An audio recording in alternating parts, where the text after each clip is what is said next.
All right, we are ready for James 3 tonight.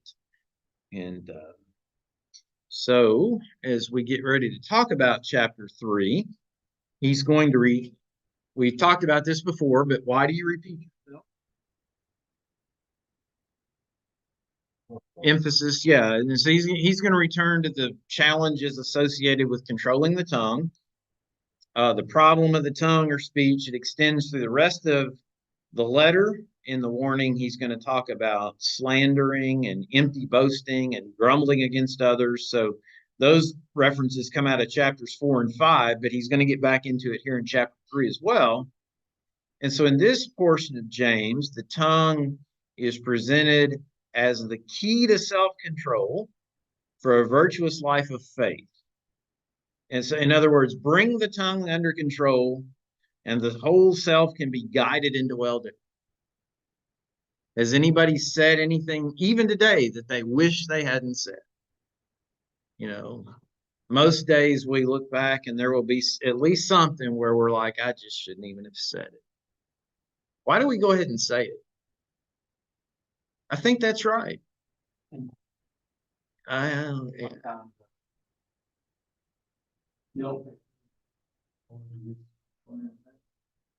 sometimes you do, but sometimes you do. You're like,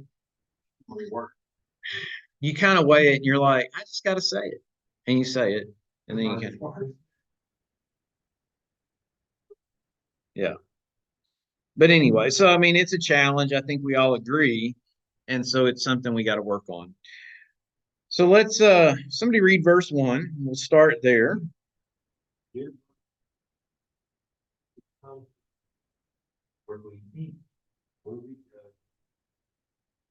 Okay. So what is that verse typically used by people to do? Josh, can you teach next quarter? You want to say no. So how might this verse get used when you want to say no?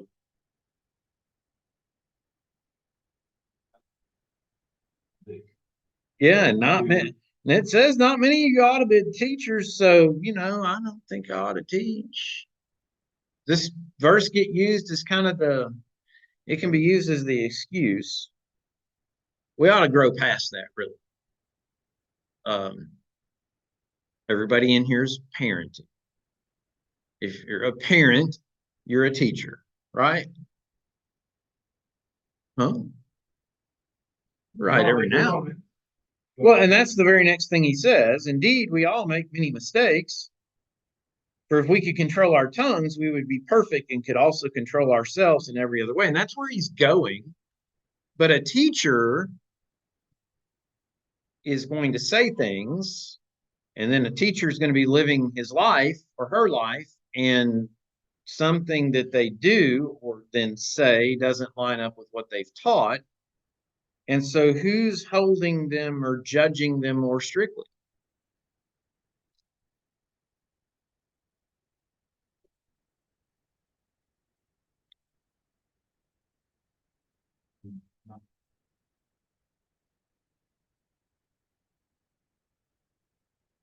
Right.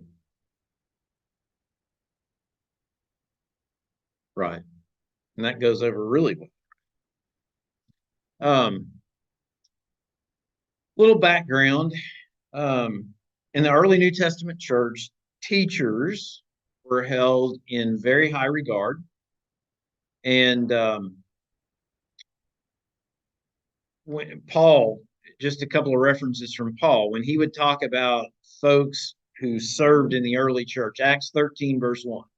Now there were at Antioch in the church that was there prophets and teachers, Barnabas and Simeon, who was called Niger, and Lucius of Cyrene, and Manian, who'd been brought up with Herod the Tetrarch and Saul. In other words, he actually says there were prophets and teachers. 1 Corinthians 12, verse 28. And God has appointed in the church first apostles, second prophets, third teachers, then miracles, then gifts of healings, helps, administrations, various kinds of tongues. So again, teachers are mentioned. Hebrews 4, verse 11. He gave some as apostles, some as prophets, some as evangelists, and some as pastors and teachers. Now, I made the point, if you're a parent, you're a teacher, but does that mean everybody's going to teach at church? Well, no, obviously not. But it ought to be something where we're open to at least seeing if it's an area where we could serve, or we've tried to serve, or maybe we're just open to learning to be better. But then some other background here that's actually important. Um, whereas apostles and prophets were on the move in the first century. So they go into a city that doesn't have a church and they work to establish a new congregation. Who is it that's left behind to help the church grow? It's the teachers. And so, in one sense, welcome. The teachers have this role. The apostles might be there briefly, or a prophet might be there briefly, whatever, but it's the teacher that's going to maybe be left behind to actually begin to mold these young Christians. And so the role of the teacher was very, very important. So he points that out.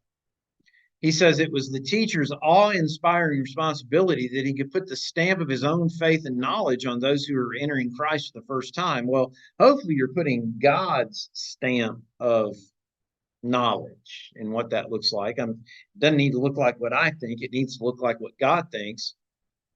But it's also, when you look at that background, it's easy to understand how teachers would have been looked up to by members of the local congregation, held in high regard. And that also explains, like we were talking about Sunday night, why a false teacher has so much potential to wreak havoc within a church. Everybody looks up to that person, and everybody's going to be at least a little reluctant to question that person, because that person's been left behind by the apostles and prophets to help us grow. That person's a teacher. Examples there, if you turn to Acts 15. In fact, if somebody wants to turn over there, read 23 through 31 of Acts 15.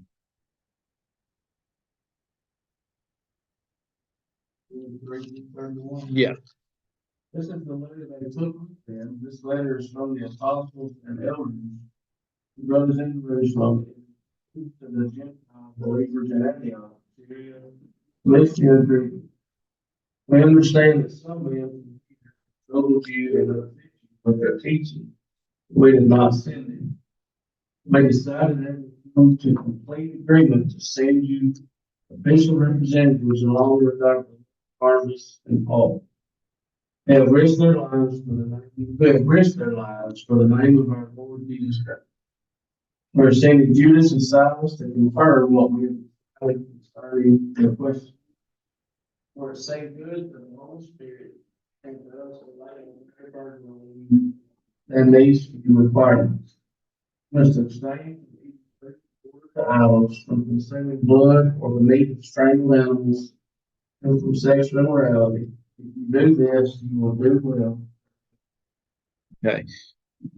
The context here was there were problems in the early church because you had Jews who were now Christians, and you had some Gentiles who were now Christians. And what did the Jews who were now Christians want the Gentiles to do?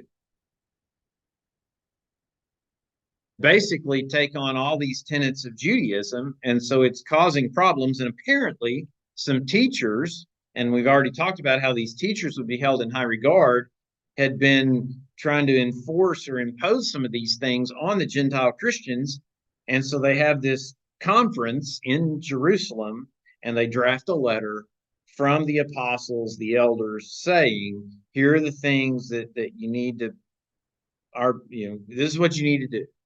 And so they taught you things that did not come from us.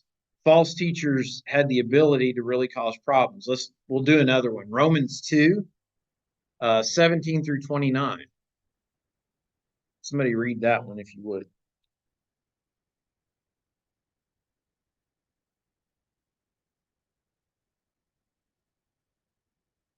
Call yourself Jews, or God's law. You know what you want. That you have been called to. You are convinced that you are a guide to the blind and light to the law.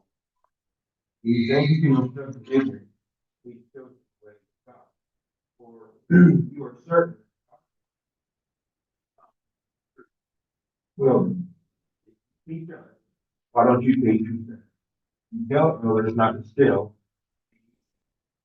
Say it's wrong, but you committed to it. Them or God, but you not paying attention. You are so proud to know the law, but you dishonor God by breaking. No wonder the scripture says the Gentiles blaspheme the name of God. You serve now you only you obey God's law. You know better the uncircumcised and the Gentiles you don't be. The Gentiles receive God's law, but condemn you who are circumcised, but don't obey. All in favor? Go to 29, yeah.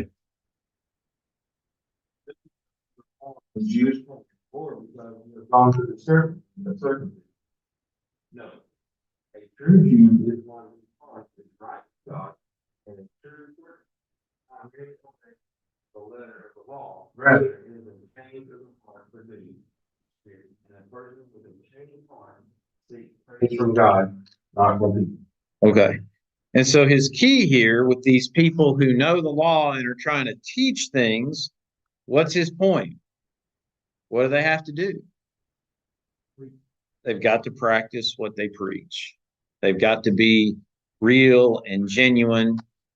Well, is that a requirement for anybody who's following Christ? It's a big deal for people who are teaching because you've got people looking at you and trying to follow. But for any of us to say we know it and then we don't practice it, we're not right with God in that case.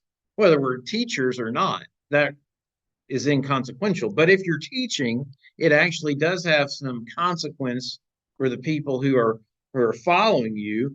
And in verse 24, there's kind of important. No wonder the scriptures say the Gentiles blaspheme the name of God because of you. You know, the way I usually talk about that is Jesus said, if I'm lifted up, I'll draw all men unto myself. And I don't want my life and the way I'm living it to stand in the way of what Jesus is trying to do in drawing people. Now, will any of us be perfect in living this out? No, we're all flawed. And that's what he's going to come back and say here in James 3, verse 2. Indeed, we all make many mistakes. None of us, even whether we teach, whether we don't teach, we're going to make mistakes. That's going to be part of it. The other thing background-wise about teachers here that's important, and especially among congregations that had a lot of people who had grown up practicing Judaism, the teacher took on a perilous heritage because the teacher in the local church kind of took on the role that a rabbi had in Judaism. That's why Jesus would be called a rabbi, because he was a teacher. In Judaism, rabbis were treated so well, as Barclay put it, that it would have been it would ruin the character of almost anyone. If you're petted enough and put on a pedestal enough, what eventually happens to you? I mean, I think that's the point he's making. And he's saying these rabbis were often put on such a pedestal that it just ruined them, spoiled them. The name rabbi means my great one. Well, who doesn't like to be called that? You want Chelsea to call you that at night. Great one. You know, when I come home from work, that's how you need to address me. Exactly. Tears of joy. It happens. There you go. My great one. But so the rabbi, because he is this respected teacher, the history is everywhere he went, he's treated with the utmost respect. It was held in some circles that a man's duty to his rabbi exceeded his duty to his parents. Why? His parents brought him into the world, but the rabbi is helping bring you into the world to come. And so rabbis were like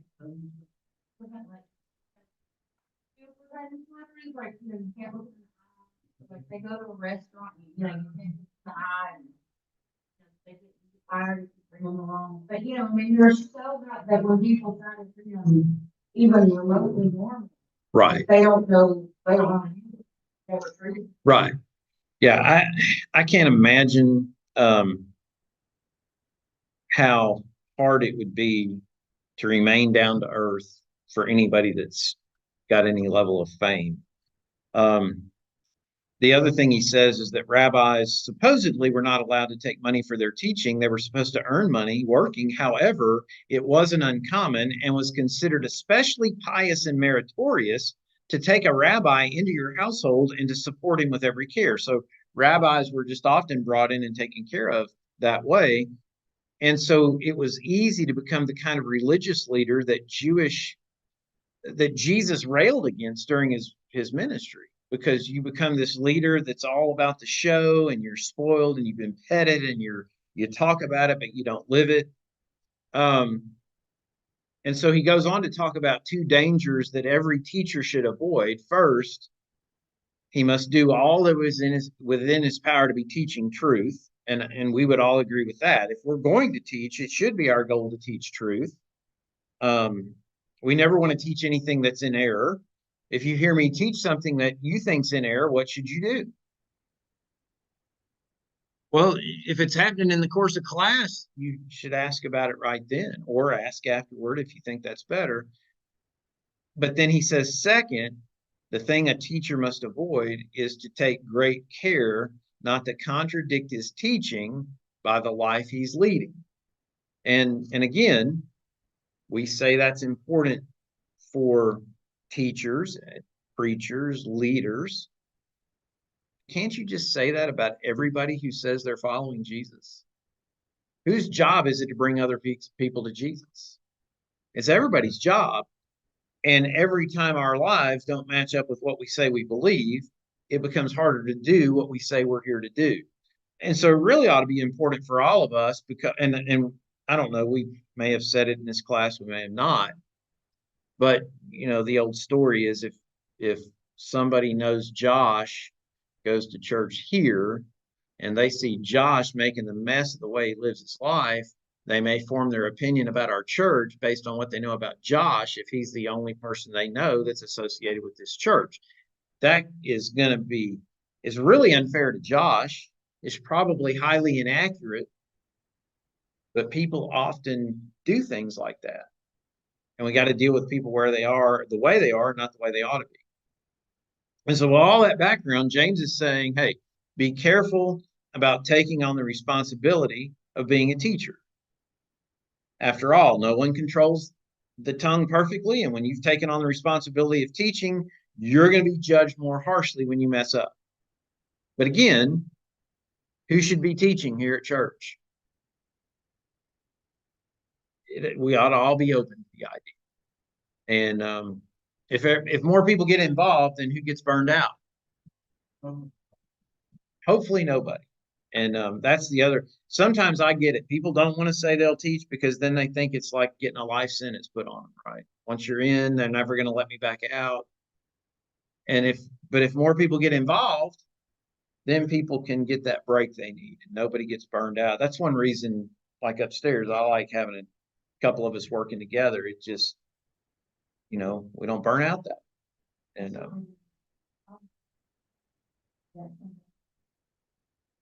yeah. Well, see, in all these young kids classes, you need assistance. You ought to have at least once a quarter, a high school girl ought to be in there with you, learning how to teach, seeing what you do. And that way, Does the girl? We have.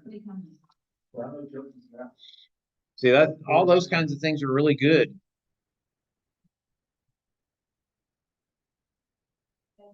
Right, that's important. Okay, I just know there was something.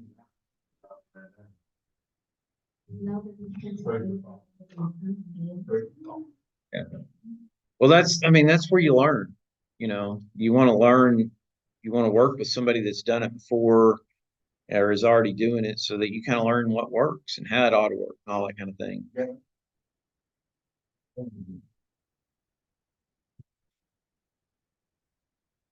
And he's a great teacher. Yeah.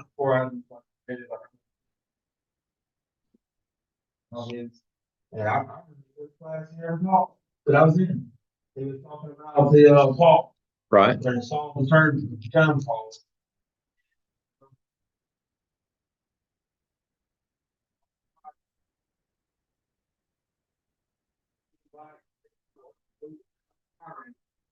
Green. And we had them all going, the Right. balls in the league. They turned the light shine down on the green with only, you couldn't see nothing else, nobody else saw. The Right. light. But he had this whole presentation, all the kids that never tongue out. I mean, I'm thinking, Right. That's great. Yeah. So everybody needs to go. People would have thought of that. Everybody needs to go with Frank. Yeah. Yeah. That's real good. Bring some friends. Yeah, that's nice.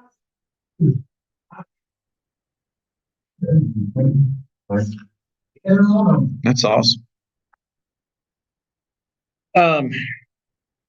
He does say in verse 1, he talks about being judged more strictly, and that is one of those things where you kind of, okay, judged by God, judged by people, judged by both. You know, common sense says that people are going to hold you to a higher standard. The translation note in the margin of the New American Standard is interesting because it indicates greater condemnation. Jesus uses that phraseology elsewhere, talking about God. Luke 20, 45 through 47. He says, and while all the people were listening, he said to his disciples, beware the scribes who like to walk around in long robes and love respectful greetings in the marketplaces and chief seats in the synagogues and places of honor at banquets, who devour widows' houses and for appearance sake offer long prayers. They will receive greater condemnation. There's no good version of being under God's condemnation. And so it may be from God. It would seemingly also be from people. Obviously, Jesus said, you know, woe to the one who causes one of these little ones to sin. You don't want to be the person who makes it harder for somebody to come to Jesus, obviously. So it may be greater condemnation from God and from people, but there's no good way to be condemned by God. And that should be obvious to us. So he says in verse 2, indeed, we all make many mistakes. Another way to say it, stumble, slip up. Again, two ideas woven into Jewish thought and literature. First, there is no man in the world who does not sin at something. And we get that. We agree with that. We live that. He says there's both deliberate sin and sinning when we do not intend to. That's slipping up. And New Testament attests to that. Romans 3, verse 10, as it is written, there is none righteous, not even one. Romans 3, verse 23, for all have sinned and fall short of the glory of God. 1 John 1, verse 8, if we say we have no sin, we're deceiving ourselves and the truth is not in us. That's one reason there's no room for us to ever be prideful about anything, because there's not a person on the earth who has not some blot of which to be ashamed. And that is all of us. And that's the point he's bringing out. The second idea from Jewish literature, there is no sin into which it is easier to fall, and no sin which has graver consequences than the sin of the tongue. That's probably the easiest way in the world for us to get ourselves in trouble. Isn't it supposedly the strongest muscle in the body or something like that? The tongue, isn't it like ranked right up there, pretty strong? And muscles, the strongest muscles get used a lot. We use the tongue all the time. So, I mean, it's, use a lot of words every day. Matthew 12, 36 and 37. Trying to watch the clock. But I tell you that every careless word that people speak, they shall give an accounting for it in the day of judgment.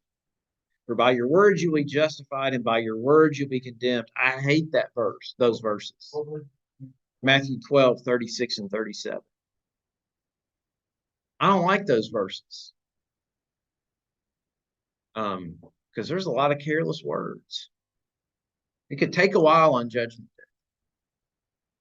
Day. Of course, time will not matter anymore at that point, but won't be any impatient people that day. Also, Proverbs 15, 1 through 4. Somebody read that. Proverbs 15, 1 through 4.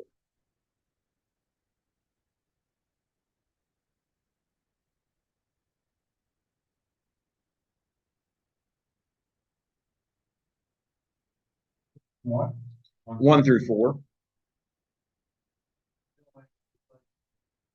I think where none of the wise and acknowledge filling of mouth of fool, such is our foolishness, and the Lord is. I love the way it says it. I love it. So silly to me. The Lord watches getting it down both the evil and the good. No words are a tree of life, but it's evil and precious. Yeah, the people you regard as wise, if you think about whoever those people are in your life, as you think about how they do life, you're probably going to think of them as being people who are maybe not really quick to just start talking. They usually will think about things before they start saying them, because we all get it. Once our words are out there, can't pull them back. You can apologize for them, but they're out there. And even in non-biblical literature, or Jesus or Jesus ben Sirach, however you want to say that, the writer of Ecclesiasticus, which is an apocryphal, non-inspired book, he focused on that. In our world, we speak a lot electronically, and those words tend to be even more permanent than those we launch into the air, because once it's out there, it's out there. So our words, it's a big deal. So he'll go on to illustrate in a couple of ways, and we'll get into that. You're going to do something different next week, right? So what you're okay. Go back and talk about Okay. the things. Okay. So in 2 weeks, we'll come back and pick. No, you do whatever you prefer. I just appreciate you being willing to teach. So now we can hold you in higher judgment.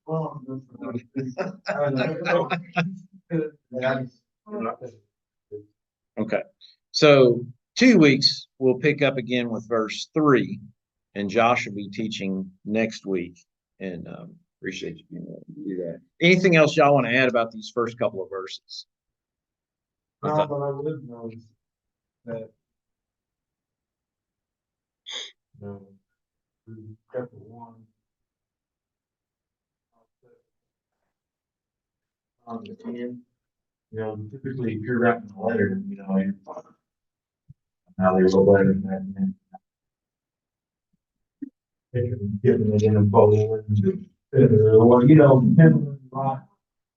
but for him, or anybody, you go back, one piece of paper. Right. Him would go back multiple times to keep bringing something up. Well, then, It has to stand out. It has to make it. well, and it's just like, I don't like those words from Jesus in Matthew 12. What he's basically going to say in chapter 3 is that we're all failures at this, and we're all going to be failures at this. He says, he's going to say, people can tame all, this is 7 and 8, people can tame all kinds of animals, birds, reptiles, and fish, but no one can tame the tongue. He's saying we're all failures. That's frustrating, because we'd like to believe we can be successful. Of course, emphasizes grace and mercy too. If we could earn it, we wouldn't need grace and mercy. So yeah, we are going to be failures, but man, it does make you think, and it does make you want to pause before you start saying it. And we've all seen people set things on fire with their words. Anything else? All right, who would like to pray?